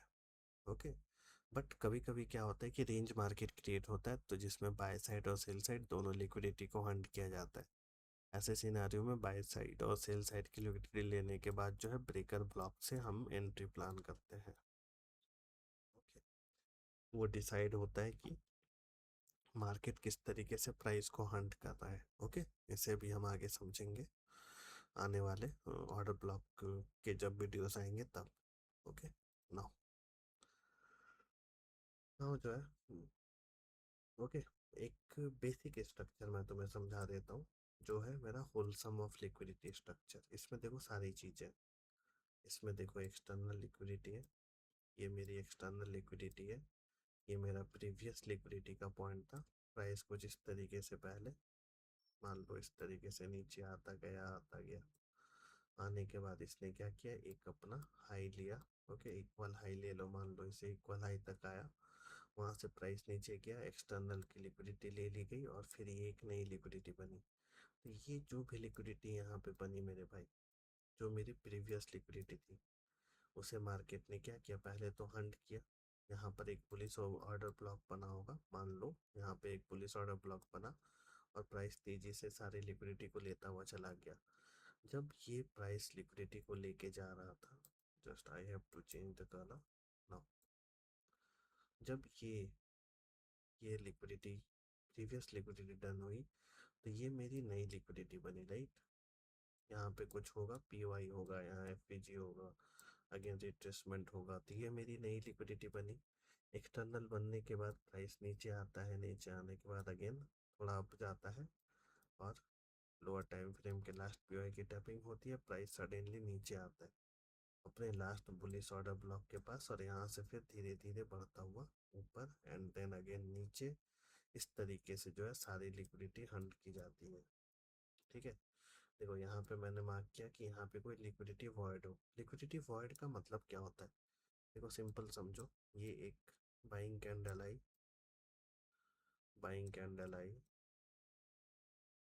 बाइंग कैंडल आई, बाइंग कैंडल है, ठीक है, कोई भी रिट्रेसमेंट नहीं है, तो ये बनता है मेरा लिक्विडिटी वॉइड, ठीक है। ये यहाँ पे लिक्विडिटी वॉइड थी, लिक्विडिटी वॉइड को भी लिक्विडिटी वॉइड के थ्रू जो है सडनली ये सारी लिक्विडिटी को हंट किया गया। जब सारी लिक्विडिटी यहाँ की हंट हो गई, उसके बाद एक नया मोमेंटम स्टार्ट होता है कुछ इस तरीके से। ओके, इस सिनारियो में जो लिक्विडिटी हंट हो रही है वो लो रेजिस्टेंस लिक्विडिटी बनी, और जो लिक्विडिटी बच रही है वो मेरी हाई रेजिस्टेंस लिक्विडिटी बनी, ठीक है। तो ये सारी हाई रेजिस्टेंस लिक्विडिटी है, जब इसके रिस्पेक्ट में ये मेरा लो रेजिस्टेंस लिक्विडिटी है। ओके, अब जो है प्राइस जब इस पॉइंट तक आता है, आने के बाद जो है बीच में देखो ये से तो मान लो एक इंजीनियर लिक्विडिटी है, बिकॉज इसने यहाँ की लिक्विडिटी भी हंट नहीं की, इधर के भी कहीं पे कुछ था नहीं, तो ये इंजीनियर लिक्विडिटी बनी। यहाँ से प्राइस ने इस पूरे जो है इस पूरे पार्ट में जिन लोगों ने बाइंग कर रखी थी सबका काटा, ठीक है। काटने के बाद जो है प्राइस नीचे आता है। नाउ नाउ समझो, इस मोमेंटम में ये जो मोमेंटम है मेरे भाई, जो अभी ये वाला हुआ, इस मोमेंटम के लिए ये वाली लिक्विडिटी मेरी लो रेजिस्टेंस लिक्विडिटी बनी, ठीक है, समझ रहे हो। तो किसी भी ट्रेंड में जो लिक्विडिटी हंट होती है उसे लो रेजिस्टेंस लिक्विडिटी कहते हैं, और जो लिक्विडिटी सेफ होती है उसे हम हाई रेजिस्टेंस लिक्विडिटी कहते हैं। ये भी दो टाइप की होती है, वो मैं तुम्हें आगे समझाऊंगा, जस्ट अभी पहले चीज़ों को समझो। एंड देन देखो ये एक लिक्विडिटी थी, लिक्विडिटी को ग्रैब किया गया, यहाँ पर एक रेंज बना, रेंज के बाद एक मैनिपुलेशन प्रोफाइल बनी, प्रोफाइल बनने के बाद एक्सपेंशन एक्सटर्नल तक, ठीक है। तो तुमने क्या देखा, एक्सटर्नल से इंटरनल, इंटरनल से इंटरनल, इंटरनल से एक्सटर्नल, एक्सटर्नल से internal, external internal, internal and then again external. तो इस तरीके से जो है एक प्राइस एक्शन हमेशा मूव करता है। ओके, इतना तुमने समझा ना।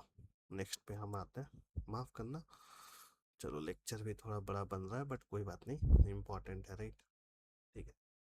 देखो, अब यहाँ पे कुछ सिनारियोज है, एक बेसिक सिनारियोज है, जैसे एक्सटर्नल टू एक्सटर्नल जो है रेंज लिक्विडिटी कैसे क्रिएट होती है, और यहाँ पे कौन से प्रोफाइल बन सकते हैं। प्राइस क्या करेगा, एक एक्सटर्नल रेंज से स्टार्ट करेगा, नीचे गिरता हुआ गया। ओके, ये पूरा का पूरा यहाँ से लेकर के यहाँ तक ये बना मेरा एक्सटर्नल रेंज बन चुका है। प्राइस अब क्या करेगा, यहाँ से ऊपर जाएगा, एक एमएसएस करेगा, ठीक है। एमएसएस करने के बाद प्राइस नीचे आ जाएगा, आने के बाद यहाँ तक की लिक्विडिटी को हंट करेगा, ठीक है। ये देखो लिक्विडिटी की हंटिंग हो गई यहाँ पे। इससे क्या हुआ, टैप करने के बाद जब प्राइस ने इस लिक्विडिटी को हंट किया, तब सबको क्या लगा, सबको लगा कि एसएल हो चुका है, क्योंकि यहाँ पे प्रीवियस कहीं एमएसएस होता होता ना, यहाँ पे कहीं कोई एक एमएसएस होता, एमएसएस होने के बाद यहाँ से कुछ लोग बायस होते, पहले तो बायस निकल गए, ये सारे लोग अब सेलर्स बन चुके हैं सर, ठीक है। और यहाँ से जिन लोगों ने बाइंग की थी उनको भी पहले निकाला गया।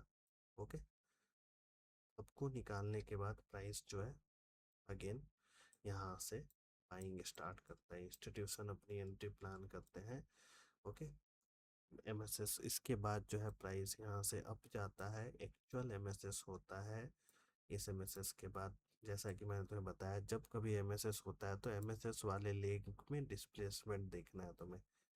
इस डिस्प्लेसमेंट में अगर एफवीजी नहीं है तो लिक्विडिटी हंट होगी, अगर लिक्विडिटी है, अगर एफवीजी है तो वहाँ से तुम अपने ट्रेड को प्लान कर सकते हो एक्सटर्नल के लिए। इसमें जो है एक्सटर्नल टू एक्सटर्नल लिक्विडिटी किस तरीके से मूव की, तो expansion and then reversal, expansion and then reversal, ठीक है, एक्सटर्नल लिक्विडिटी को लेने के साथ। ओके, चलो थोड़ा इसे मैं क्लियर कर दूँ।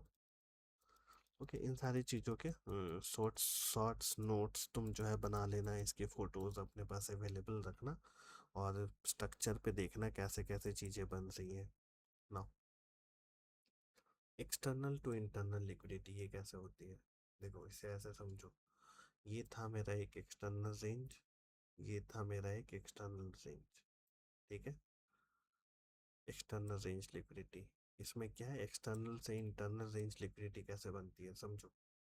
ये वाला जो पार्ट है ये है मेरा एक्सपेंशन, इसके बाद क्या है, सेकेंड पार्ट है मेरा, this one is a reversal. चलो, रिवर्सल हो गया, एक्सपेंशन तक की लिक्विडिटी हो गई। एक्सपेंशन की लिक्विडिटी डन हुई, मार्केट के पास अब कोई नई लिक्विडिटी नहीं है, तो यह क्या करेगा, एक कंसोलिडेशन प्रोफाइल बनाएगा। ठीक है, इसे हम आगे जा कर के AMD profile, accumulation manipulation and distribution profile कहते हैं। तो एक कंसोलिडेशन बनाएगा, एक्सटर्नल रेंज लेने के बाद प्राइस जो है कंसोलिडेशन फेज पे जाएगा। इसके बाद तुम्हें एक मैनिपुलेशन दिखाया जाएगा ऊपर की तरफ, तुम क्या सोचोगे, प्राइस तो ऊपर जाने वाला है। ठीक है, बट ऐसा होगा नहीं, वो नीचे आएगा अपने लास्ट POI के लिए। ठीक है, जैसा कि मैंने यहाँ पे मार्क किया है अपना एक FVG। FVG यहाँ भी हो सकता है, FVG यहाँ भी हो सकता है, बट क्योंकि हम SMC को अच्छे से समझना चाह रहे हैं तो हम हमेशा एकदम जो लोवेस्ट होता है, ठीक है, एक्सटर्नल एक्सटर्नल लिक्विडिटी के पास जो इंटरनल लास्ट पॉइंट होता है, POI हो चाहे FVG हो, वहाँ से जो है अगर बाइंग आती है तो हम यहाँ से ट्रेड को प्लान करते हैं, so on boom, external liquidity done. Okay, तो यहाँ पे तुमने देखा कि पहले एक्सटर्नल की लिक्विडिटी गई, प्रीवियस एक्सटर्नल लिक्विडिटी को लिया गया, फिर एक कंसोलिडेशन फेज बनाया गया, and then manipulation, and then distribution profile बनी। ओके, ये सारे प्रोफाइल जो है मार्केट में बनते हैं, तुम्हें देखने को मिलेंगे। नाउ एक और बेसिक सिनारियो होता है, प्राइस एक्सटर्नल, इट मीन्स ये हुआ हमारा एक्सपेंशन, इसके बाद आया हमारा रिवर्सल, और ये पूरा रिवर्सल एक्सपेंशन मतलब लास्ट एक्सपेंशन लिक्विडिटी को ग्रैब कर लिया। इसके बाद इसके साथ ही क्या होता है, प्राइस में एक रिट्रेसमेंट देखने को मिलता है, और रिट्रेसमेंट से जो है हम बाइंग प्लान करते हैं, और वो एक्सपेंशन, तो expansion, reversal, retracement and expansion. ठीक है, ये without consolidation, manipulation and distribution profile है। तो यहाँ पे भी क्या हुआ, पहले प्राइस एक्सटर्नल से एक्सटर्नल के लिए जाता है, एक्सटर्नल से फिर इंटरनल पे आता है, और इंटरनल पे आने के बाद फिर एक्सटर्नल के लिए चला जाता है। याद रखना, हम हमेशा इस पॉइंट को जो है ट्रेड करने की प्लान करते हैं। ठीक है, दैट्स वाई मैंने इस फेज को ब्लू से मार्क किया है।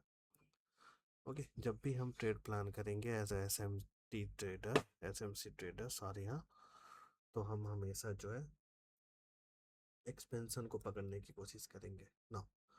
नेक्स्ट फॉर्म क्या होता है, नेक्स्ट होता है कि तुम्हारे पास एक एक्सटर्नल लिक्विडिटी बनी, ये हमारी एक और एक्सटर्नल लिक्विडिटी बनी, प्राइस क्या करेगा, इस तरीके से एक एक्सपेंशन देगा। ओके, प्राइस कुछ इस तरीके से एक्सपेंशन देगा, एक्सपेंशन देने के बाद कुछ FVG बने होंगे, हम वेट करते हैं प्राइस के लास्ट एक्सट्रीम FVG के आने का, प्राइस इस तरीके से एक रिट्रेसमेंट करता है और फिर कंसोलिडेशन में चला जाता है। ठीक है, कंसोलिडेशन में चला जाता है, और कंसोलिडेशन में जाने के बाद जो है वो सीधे एक्सटर्नल के लिए चला जाता है, और हम जो है यहाँ पे ट्रेड मिस कर जाते हैं।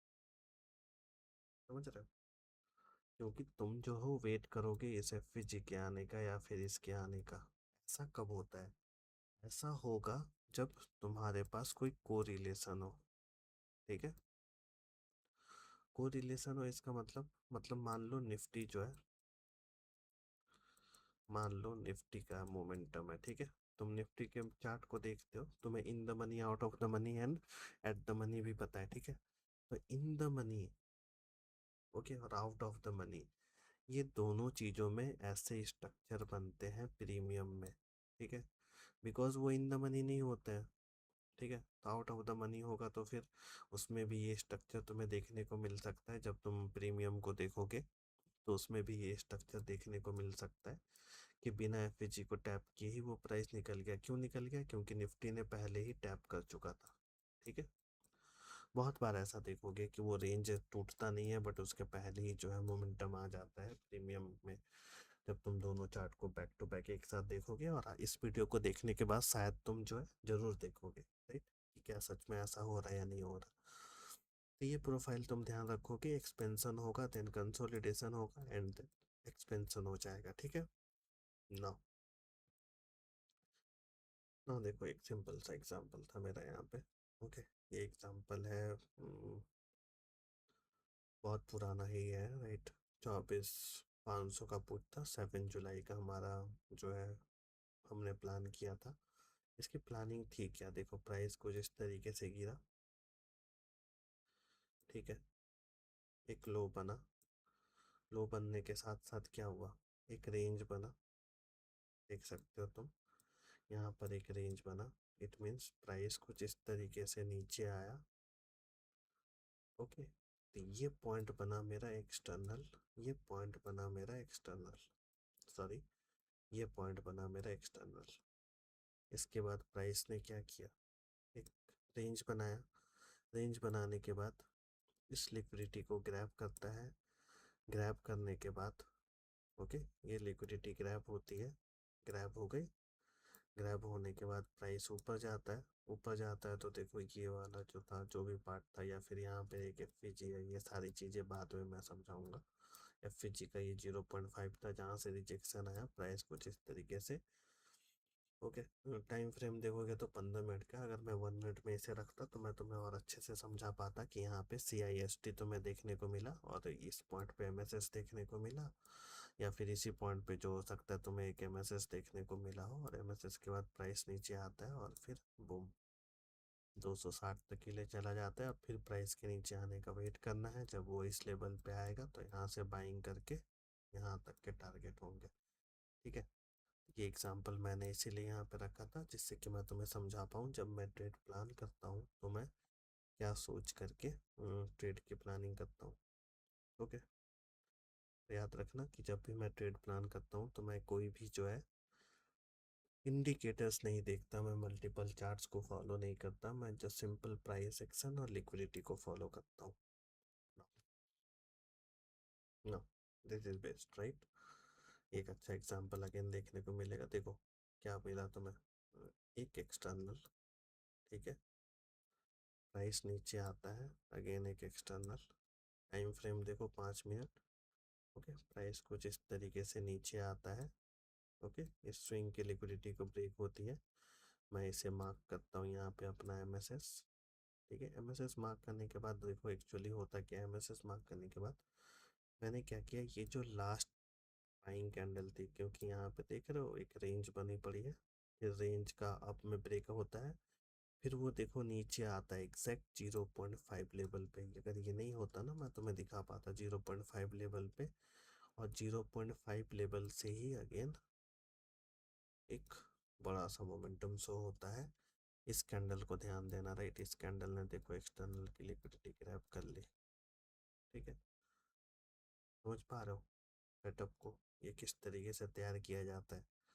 प्राइस में हमने एक्सपेंशन का वेट किया, एक्सपेंशन के बाद जो है हमने वेट किया रेंज बनने का, रेंज बना, जब एक रेंज बनता है, ओके, मैं एडवांस स्ट्रक्चर में ये तुम्हें और अच्छे से समझाऊंगा, जब एक रेंज बनता है तो इस रेंज को जो है तुम 0.5 प्रीमियम और डिस्काउंट रीजन में मार्क कर दोगे, जब प्राइस नीचे आने के बाद एक बार ब्रेक करके आएगा नीचे, ठीक है, या फिर जब प्राइस 0.5 लेवल से रिजेक्शन लेगा तुम यहाँ से एंट्री प्लान करोगे, ठीक है, डिस्काउंट से जो है तुम एंट्री प्लान करोगे, प्रीमियम को होल्ड करोगे, राइट, प्रीमियम के ब्रेक होने के बाद जैसे कि यहाँ तक आया प्राइस इस तरीके से, ये पूरा रेंज में था, तो ये पूरा 0.5 मैंने यहीं तक लिया था, क्योंकि यहाँ पे रेंज ब्रेक हो चुका था 10 अगेन, तो एक बार फिर 0.5 से जो है निकल जाता है, ठीक है। तो ये एक एग्जांपल था जो मैंने रखा था, राइट। अब देखो सोचो ज़रा,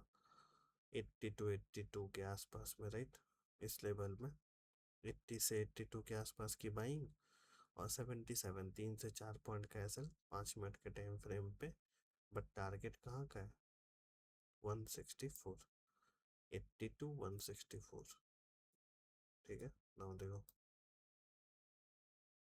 ठीक है, स्ट्रक्चर बनने के पहले ही मैंने मार्क किया था, और टारगेट 80 से 164, तो मैं 100% कैपिटल रिटर्न का ऑप्शन शो हुआ ऑप्शंस में, ओके। ओके, आई नो थोड़े होल्ड करने के लिए टाइम लगता है, जैसे कि देखो 10:30 से लेकर के कितना बज गया, 1:30 बज गया ऐसे, और एक कैंडल ने, एक 5 मिनट की कैंडल ने सीधे 90 से यहाँ तक करीब 180 तक की लिक्विडिटी दी है। क्यों? क्योंकि ये जो पूरी लिक्विडिटी क्रिएट हुई थी, सारी लिक्विडिटी जब ओके, कैप्चर हो गई, एक्चुअल मोमेंटम आ गया। ठीक है, तो आई थिंक तुम इसे समझ पाए हो ना। ना जो है इंटरनल टू एक्सटर्नल लिक्विडिटी का एक और एग्जांपल क्या होता है कि इस एफवीजी से जो है प्राइस जो है इसे नहीं लेकर के प्राइस सीधे नीचे आता है, रिट्रेसमेंट प्रॉपर रिट्रेसमेंट करता है और यहाँ से जो है एक्सटर्नल रेंज की लिक्विडिटी के लिए चला जाता है। ये बहुत ही सेफ और इसे हम गोल्डन ट्रेड कहते हैं। ठीक है, क्यों? क्योंकि प्राइस जब एक्सपेंशन कर चुका होता है, इसके बाद वो अपने लास्ट पीओआई पे आता है। ठीक है, मतलब उसे जो कुछ भी करना था वो कर चुका होता है। सारे एफपीजी को ब्लॉक करने के बाद जो है प्राइस नीचे आता है। इस पॉइंट से जब तुम्हें ट्रेड मिलता है ना, तुम इसे आंख बंद करके जो है होल्ड कर सकते हो। ठीक है, पूरे दिन इसे तुम होल्ड करके रखो। उसके बाद ये जो तुम्हें टारगेट देगा, ऐसे टारगेट और कोई भी सेटअप नहीं दे सकते। Expansion, retracement and then expansion, but proper 0.79 level होना चाहिए। ठीक है, इसमें तुम्हें बहुत अच्छे मतलब रिस्क रिवॉर्ड रेशियो देखने को मिलते हैं और इसका प्रोफाइल आसान है। देखो, ये हुआ एक्सपेंशन, ये हुआ रिट्रेसमेंट और उसके बाद अगेन एक्सपेंशन। ठीक है, ओके, तो ऐसे सेटअप भी अगर देखने को मिलते हैं, बहुत बार देखने को मिलते हैं, मैं आगे बताऊंगा। नाउ, नाउ जो है यहाँ पे क्या था, देखो यहाँ पे एक एक्सटर्नल था। क्या हुआ, प्राइस इस तरीके से नीचे आता है, ये देखो ये बना एक्सटर्नल। एक्सटर्नल के बाद ये जब मेरा एक्सटर्नल बन चुका है, इस एक्सटर्नल को ब्रेक किया इसने। ठीक है, एक रेंज के साथ, तो ये हुआ मेरा एमएसएस। ठीक है, एमएसएस हो चुका है, प्राइस कुछ इस तरीके से नीचे आया, अगेन यहाँ से इस तरीके से निकल गया एमएसएस। अब इस एमएसएस वाले लेग में मेरे पास बस एक ही एंट्री थी, कौन सी, इस एफवीजी के पास। ठीक है, जैसा कि मैंने तुम्हें बताया, तो इस एफवीजी से हमने अपनी ट्रेडिंग को प्लान किया और एग्जैक्ट उस एफवीजी से जो है तुम्हें यहाँ से एक बाइंग देखने को मिल रही है। और target again external 177, liquidity, liquidity. ठीक है, ये वाली लिक्विडिटी, यहाँ पर एक एफवीजी था तो इस एफवीजी से रिजेक्शन भी बन रहा था। ओके, इस एफवीजी से रिजेक्शन बन रहा था और यहाँ से हो सकता है कि ये टारगेट डन हो गया हो, वो मैं तो नहीं देखा। अब 14 जुलाई का अभी तो मिलेगा भी नहीं ना, तो चलो छोड़ो। ओके, तो इस तरीके से जो है ट्रेड के सेटअप्स क्रिएट होते हैं, हमें बस समझना होता है कि हम इसे कैसे मार्क कर सकते हैं। ठीक है, तो इस पे भी जो है तुम देखोगे तो 97 के आसपास की बाइंग के साथ हमें एसएल कितने का मिला, 83 का, ऑलमोस्ट 10 to 14, करीब 14, राइट, 10 to 12 पॉइंट का एसएल तुम्हें वैसे भी देखने को मिल रहा है। तो 10-12 पॉइंट के एसएल के साथ जो है हमने 184 के टारगेट के लिए प्लान किया था। ओके, रिस्क रिवॉर्ड रेशियो की बात तुम कर सकते हो, बट उससे कोई मतलब नहीं होता। हम अपने लिक्विडिटी के बेस पे यहाँ पे ट्रेड प्लान करते हैं। स्कैल्पिंग के लिए तो बहुत ही अच्छी चीज़ है ये सारी चीज़ें, कि तुम एक अच्छे मोमेंटम को कैप्चर करके निकल सकते हो ना। एक्सटर्नल टू एक्सटर्नल का ये जो प्रोफाइल है, पहले एक एक्सटर्नल होता है, ये देखो एक्सटर्नल हो गया यहाँ से यहाँ तक। ठीक है, इसके बाद एक्सटर्नल होने के बाद प्राइस जो है कंसोलिडेशन में चला जाता है। ठीक है, मतलब एक्सटर्नल लिक्विडिटी लेने के बाद कंसोलिडेशन हो गया, कंसोलिडेशन के बाद प्राइस नीचे आता है, नीचे आने के बाद एक मैनिपुलेशन क्रिएट करता है और फिर एक्चुअल जो है तुम्हें यहाँ से रिवर्सल देखने को मिलता है। तो याद रखना, अगर लिक्विडिटी हो चुकी है, मैंने लिक्विडिटी एक्सटर्नल की ले ली, इसके बाद मैं कंसोलिडेट कर रहा हूँ, इट मीन्स कि मेरे पास ऑर्डर्स नहीं है। ऑर्डर्स के लिए मुझे क्या करना होगा, रिटेलर्स को टैप करना होगा। तो कंसोलिडेशन के बाद ओके, बहुत ही ज़्यादा पॉसिबिलिटी होती है कि एक मैनिपुलेशन प्रोफाइल बने। मैनिपुलेशन प्रोफाइल बनने के बाद अगेन तुम्हें CISD का वेट करना है या फिर MSS का वेट करना है। MSS होने के बाद जो है लास्ट POI से तुम अपनी जो है बाइंग प्लान करोगे और डन। ठीक है, तो ये तुमने समझा हमें इसे कैसे ट्राई करना है। नाउ, नाउ जो है ये बेसिक से external to external range liquidity तुम जानते हो राइट, एक्सटर्नल से एक्सटर्नल पे आता है और एक्सटर्नल पे आने के बाद ही बहुत तेजी से प्राइस का मोमेंटम हो जाता है। ठीक है, इसमें तुम्हें कहीं एंट्री ही नहीं मिलेगी। क्यों नहीं मिलेगी? क्योंकि ये मोमेंटम बहुत शार्प होगा और इसे हम बेसिकली ऐसे प्रोफाइल हम एक्सपायरी वाले दिन देख पाते हैं। ठीक है, एक्सपायरी वाले दिन ये प्रोफाइल तुम्हें देखने को मिलते हैं। ओके, जब मोमेंटम बहुत शार्प होता है, जब इंस्टीट्यूशन बहुत तेजी से अपने ऑर्डर को एग्जीक्यूट करते हैं। बेसिकली जो है तुम इसे 3 बजे से 3:30 बजे के आसपास देखोगे, राइट। और इसका सबसे अच्छा एग्जाम्पल तुम्हें देखने को मिलेगा एक्सपायरी ऑफ सेंसेक्स। ठीक है, सेंसेक्स में अगर ऐसे कोई ट्रेड पकड़ाते हैं, ये कभी कभी क्या होता है यार, 20 या 30 पे ट्रेड कर रहा होता है और जो है एकदम एक्सट्रीम हीरो जीरो 120 तक ये चला जाता है। तो सोचो अगर 20-30 के हिसाब से ये चल रहा है और तुमने 10,000 के कैपिटल को जो है यूज़ किया है। ओके, थोड़ा सा रिस्क ज़्यादा होता है बट अगर सही से पकड़ पाओगे, ठीक है, और 10,000 के कैपिटल को तुमने यूज़ किया है तो वो इसलिए तुम्हें एक ट्रेड में 36 से 40 हज़ार रुपये बना करके देगा। ठीक है, बट याद रखना ये इस टाइम में ज़्यादा फ्रीक्वेंट यूज़ होता है, तुम देख पाओगे राइट। तुम जब चार्ट को देखोगे और इस वीडियो को देखने के बाद से तुम थोड़ी एनालिसिस करना कि जो भी मैं तुम्हें यहाँ बता रहा हूँ क्या सच में ऐसा मार्केट पे हो रहा है या नहीं हो रहा है। ओके, मैं अवेलेबल नहीं रहता मेरे भाई, अगर मैं रहता है अवेलेबल ना तो मैं लाइव स्ट्रीम में ये सारी चीज़ें तुम लोगों को समझा पाता, बट मेरी सिर्फ टाइमिंग ही ऐसी रहती है कि मुझे लैपटॉप पे बैठने पड़ता है और कैमरा भी उसका कभी कभी ऑन होता है तो मैं और कोई एक्टिविटी नहीं कर पाता। ओके, तो आई थिंक ये तुम्हारे लिए आसान होगा, external to external range liquidity जिसमें एक्सपेंशन और रिवर्सल होता है। सो नाउ अब बात आती है हाई रेजिस्टेंस लिक्विडिटी की।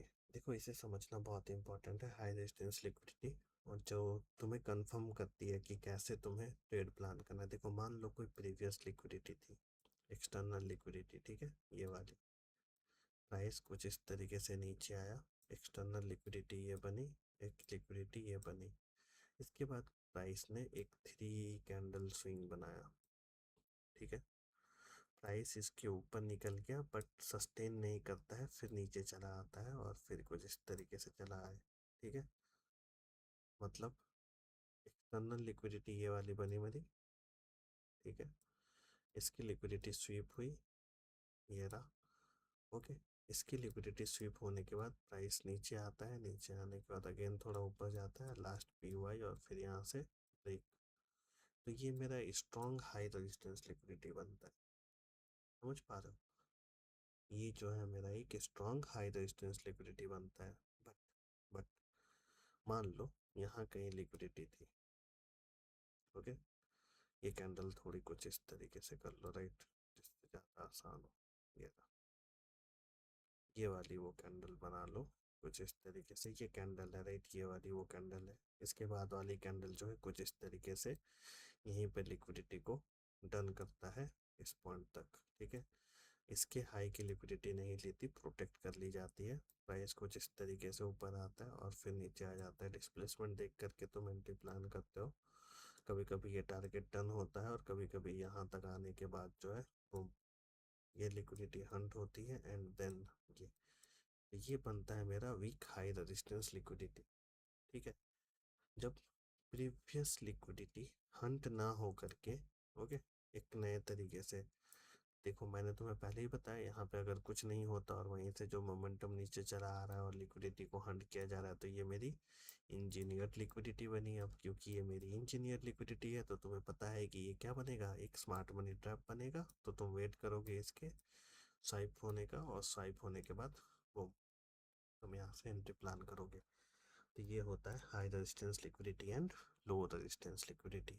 सो नेक्स्ट, जैसा कि मैंने तुम्हें बताया कि रिट्रेसमेंट बहुत कम हो। देखो एक वैलिड रिट्रेसमेंट जो होता है वो कम से कम 0.5 लेवल का होता है। ठीक है, अगर ऐसा कुछ हुआ है जिस वजह से कि यहाँ पे रिट्रेसमेंट हुआ है बट नॉट अ वैलिड, इसका मतलब 0.5 लेवल का रिट्रेसमेंट नहीं हुआ है और प्राइस बहुत तेज़ी से मूव करता हुआ चला गया, तो ये बनता है मेरा लो रेजिस्टेंस जोन। प्राइस ने कोई रिट्रेसमेंट ही नहीं लिया, तो ये बनता है मेरा लिक्विडिटी वॉइड। तो ये दोनों मिलके बनाते हैं हमारे low resistance zone. Okay. Internal external liquidity का एक फेज ये भी होता है कि जो सबसे पहला पीओआई होता है, ठीक है, एक एक्सपेंशन बना, ये मेरा एक्सटर्नल लिक्विडिटी का जोन, ये मेरा एक्सटर्नल लिक्विडिटी का जोन। यहाँ पे है मेरी एफपीजी, ये है मेरी लास्ट एफपीजी। क्या होगा, प्राइस जो है इस एफपीजी से एक रिजेक्शन लेगा, रिजेक्शन लेने के बाद एक एक्यूमुलेशन फेज आएगा, एक्यूमुलेशन फेज बनने के बाद प्राइस जो है नीचे आएगा। इट मीन्स एक मैनिपुलेशन प्रोफाइल क्रिएट होगी नीचे के लिए, वो हमारे लास्ट पीओआई तक भी आ सकती है, और आने के बाद यहाँ से जो है एक डन, ठीक है, हाई रेजिस्टेंस लिक्विडिटी की तरफ या फिर एक्सटर्नल रेंज लिक्विडिटी के लिए। यहाँ पे देखो क्या हुआ, प्राइस नीचे आकर के रिट्रेसमेंट करा, रिट्रेसमेंट करने के बाद पहले एफपीजी से यहाँ से प्राइस यहाँ तक आया। मान लो ये लिक्विडिटी यहाँ की थी बट उसके नीचे से ये गिर गया, तो इसने इंजीनियर्ड लिक्विडिटी क्रिएट की, ठीक है। इसने जो है स्मार्ट मनी ट्रैप क्रिएट किया, और इस ट्रैप के क्रिएट होने के बाद प्राइस जो है फाइनली अपने डिस्काउंट जोन पे आता है, लास्ट पीओआई पे आता है, और यहाँ से तुम्हें एक्चुअल की जो है क्या देखने को मिलती है, बाइंग देखने को मिलती है। So expansion, retracement, consolidation, manipulation and expansion. हमें क्या पकड़ना होता है, एक्सपेंशन, ठीक है, internal to external range liquidity. So now now जो है निफ्टी का एक बेसिक सा चार्ट देखो, जैसे कि यहाँ से देखो, ये था मेरा एक बेसिक सा एक्सटर्नल लिक्विडिटी, ये थी मेरी एक हाई की एक्सटर्नल लिक्विडिटी। ये देखो निफ्टी 50 का चार्ट है, 24th लास्ट, ठीक है। एमएसएस होता है, एमएसएस यहाँ का है कहीं, प्राइस एक्सटर्नल की लिक्विडिटी को लेता है, लेने के बाद एक क्या क्रिएट करता है, रेंज, रेंज के बाद ये कहाँ जा रहा है, ऊपर की तरफ, ठीक है। अगर ये एमएसएस करता तो मैंने मार्क कर रखा है कि अगर एमएसएस होता तो एमएसएस होने के बाद प्राइस नीचे आता और फिर बूम, ठीक है। सो ये एक एग्जांपल है, इसे हम अभी चार्ट पे भी देख सकते हैं, जस्ट थोड़ा वेट करना ना ना। इतना समझने के बाद अब इसे समझो, सेम स्ट्रक्चर, ठीक है, एक्सटर्नल रेंज, प्राइस ऊपर गया, मैंने वेट किया, प्राइस अगेन नीचे आया, एमएसएस हो चुका है, ठीक है। जब ये एमएसएस हुआ तो सबसे पहले देखो, अगर तुम इसे मार्क किए होते, इस रेंज को मार्क किए होते अपने फिब रिट्रेसमेंट से, तो इसके 0.5 से देखो, इस लेवल से जो है यहाँ से यहाँ तक के लिए पहले तुम्हारा एक बेसिक स्कैल्पिंग डन हुआ, जो एमएसएस का पॉइंट था, यहाँ तक का तुम्हारा बेसिक स्कैल्पिंग डन हुआ। इसके बाद प्राइस नीचे आएगा, 0.5 लेवल से तुम चाहो तो बाय कर लो, या फिर थोड़ा नीचे से बाय करके फिर जो है 23,764 के टारगेट के लिए एक्सटर्नल टू एक्सटर्नल ट्रेड को प्लान करो, ठीक है। तो ये तुम्हारे बेसिक एग्जांपल थे जिसे हमने यहाँ पे देखा, और इसी के साथ जो है ये स्लाइड हमारा डन होता है। मैंने लिक्विडिटी के बारे में तुम्हें समझाने की कोशिश की, और मैं एक्सपेक्ट करता हूँ कि तुम इस लेक्चर को पूरे अच्छे से देखोगे और इसे समझने की कोशिश करोगे, right. So just a second.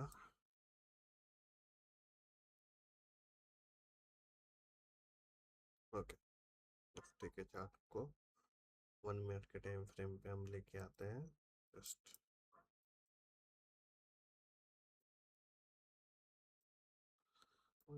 Planning कैसे थी क्या थी, देखो जो कि मैं तुम्हें समझा रहा था, ये कुछ इस तरीके का स्ट्रक्चर बना था, राइट, समझना है इसे, ये कुछ इस तरीके का स्ट्रक्चर बना था,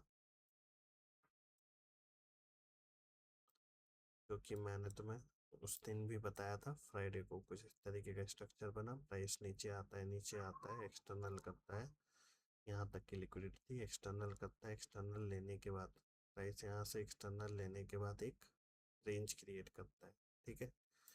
जस्ट मैंने इस रेंज को मार्क किया, ठीक है, रेंज क्रिएट हुआ, प्राइस ऊपर गया, एमएसएस हुआ नहीं है, एमएसएस होने में अभी टाइम है, बट उसके पहले ही क्या होता है, रेंज क्रिएट हो चुका है। रेंज क्रिएट होने के बाद तुम ध्यान से देखो, एक्चुअली जब इसने 0.5 को टैप किया, इस रेंज के 0.5 को टैप किया, उसके बाद ये मोमेंटम आया। ठीक है, आया मोमेंटम 0.5 से यहाँ तक का एक मोमेंटम आया। ठीक है, तो मैंने इसे समझ लिया कि अब प्राइस नीचे रुकने वाला नहीं है, जितनी जल्दी हो सके तो मैं यहाँ से बाइंग और सेलिंग प्लान कर लेनी है। ठीक है, तो यहाँ से तुमने ये देखा कि इसका मोमेंटम कुछ इस तरीके से था। नाउ जो है, चलो हमने इस लेवल को मार्क किया। जब ये हो चुका था, 0.5 लेवल मार्क हो चुका था, तो हमने क्या ढूंढा यहाँ पे, समझो। हमने क्या देखा, ये है ऑर्डर ब्लॉक, इसके ऊपर है एफ हमारा लास्ट, उसके नीचे क्या था, first second third F first second third F and so on. ठीक है, इस तरीके से प्राइस चला गया। बट पहले ही इसने एक रिट्रेसमेंट की कोशिश करी, बट ये रिट्रेसमेंट वैलिड था या नहीं तुम देखो। ठीक है, ऑलमोस्ट 0.5 के पास। ठीक है, चलो मैं इसे यहाँ से यहाँ तक मार्क करता हूँ। कोई लेवल ही नहीं मिला, राइट। रेंज आया, रेंज के बाद यहाँ पे थोड़ा सा कंसोलिडेशन हुआ, होने के बाद प्राइस निकल गया। तो मैं एंट्री मिली ही नहीं, क्यों नहीं मिली एंट्री, क्या रीज़न था इसका। 3 मिनट, 15 मिनट, अगर पॉसिबल हो सके तो।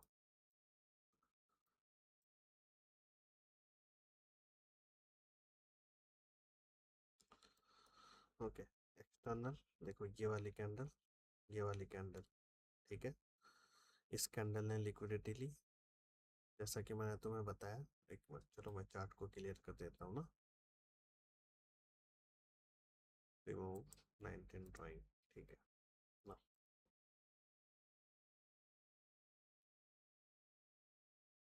ये रहा फर्स्ट कैंडल, एक range, candle range theory, first candle, इसकी लिक्विडिटी स्वीप हुई, प्राइस ऊपर गया लास्ट पीओआई तक, इसके बाद इसने इसकी लिक्विडिटी को स्वीप किया।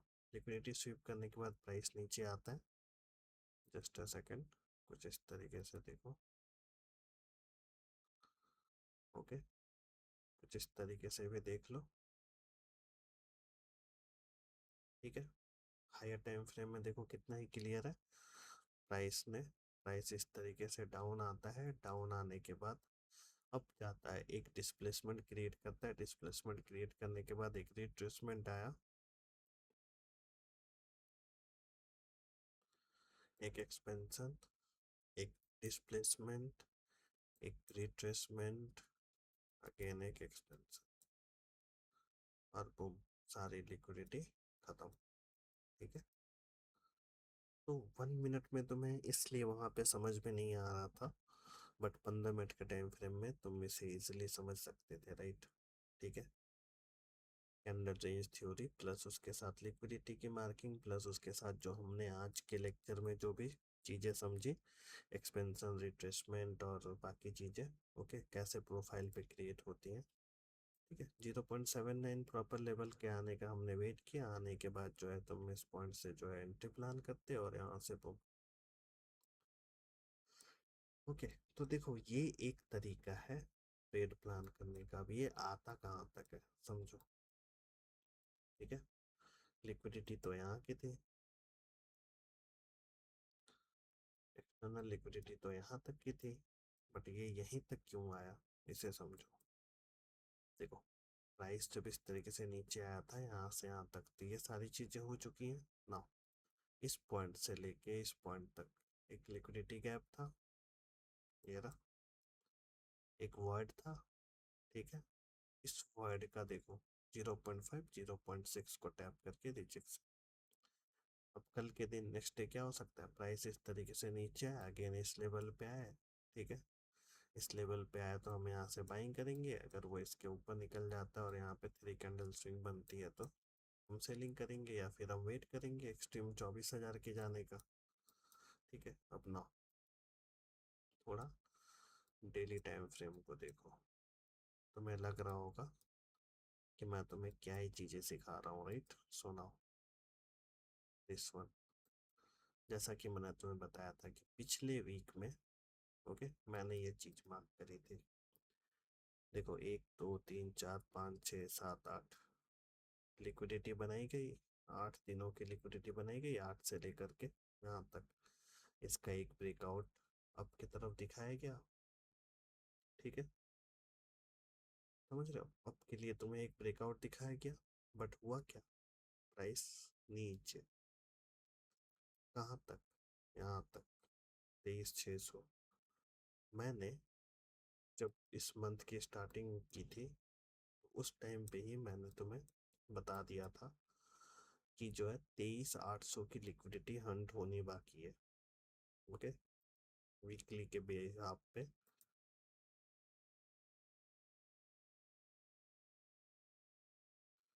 चलो पहले मैं रिमूव कर दूँ ड्राइंग सारी। ओके, ये था, राइट। तो मेरे जुलाई के स्ट्रीम को देख लेना, उसमें मैंने तुम्हें बताया था कि 23,800 की लिक्विडिटी हंट होनी चाहिए। क्यों होनी चाहिए? क्योंकि वीकली में जो है मेरा ये पीवाई बना था, ठीक है।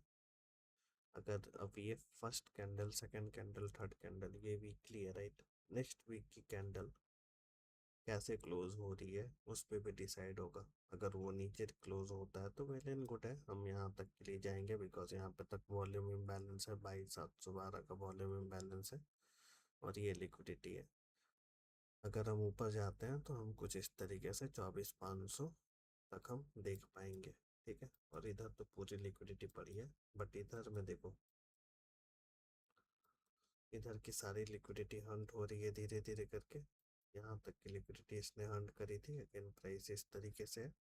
अब यहाँ पे एक्सटर्नल हुआ है या नहीं हुआ है तुम बाद में जो है लोअर टाइम फ्रेम में इन सब चीज़ों को देख पाओगे। तो मैंने तुम्हें एक बेसिक स्ट्रक्चर समझाया, जहाँ पे मैंने तुम्हें ये समझाया कि किस तरीके से हम लिक्विडिटी को मार्क करते हैं और कैसे प्रोफाइल क्रिएट होते हैं और हम उन्हें कैसे प्ले करते हैं, ठीक है। तो आई थिंक मैं तुम्हें ये सारी चीज़ें समझा पाया हूँ, और मैं तुम लोगों से रिक्वेस्ट करूँगा तुम इस वीडियो को ध्यान से देखना, सॉरी हाँ, इस वीडियो को ध्यान से देखना और इसके नोट्स बनाना और समझने की कोशिश करना। चार्ट पे जो है 3-4 घंटे से प्रैक्टिस करना, चाहे वो क्रिप्टो का हो चाहे वो गोल्ड का हो, बस तुम इसे प्रैक्टिस करना, फिर तुम निफ्टी के एनालिसिस को देखना, राइट। ओके, और तुम अपने प्रीमियम को कैसे सिलेक्ट करते हो ये भी मैं तुम्हें आने वाले लेक्चर्स में समझाऊंगा। चलो, तो आई थिंक आज के लिए इतना लेक्चर काफ़ी होता है। ओके, बहुत बड़ी लेक्चर ये हो गई, बट कोई नहीं, तुम्हारे लिए सारी चीज़ें इंपॉर्टेंट होगी और तुम्हें इस लेक्चर को देखने के बाद नेक्स्ट वीक से जो है एक अलग लेवल का कॉन्फिडेंस फील होगा कि हाँ अब तुम चीज़ों को वैसे समझ पा रहे हो जैसे कि एक एसएमसी ट्रेडर को समझ में आना चाहिए था, ठीक है। So have a great day ahead and thank you for watching this. Okay.